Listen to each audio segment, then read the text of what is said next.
تحمل کن عزیز دل شکسته،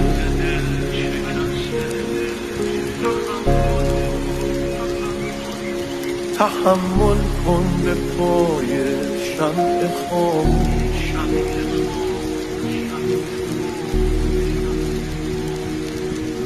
تحمل کن کنار گریه من،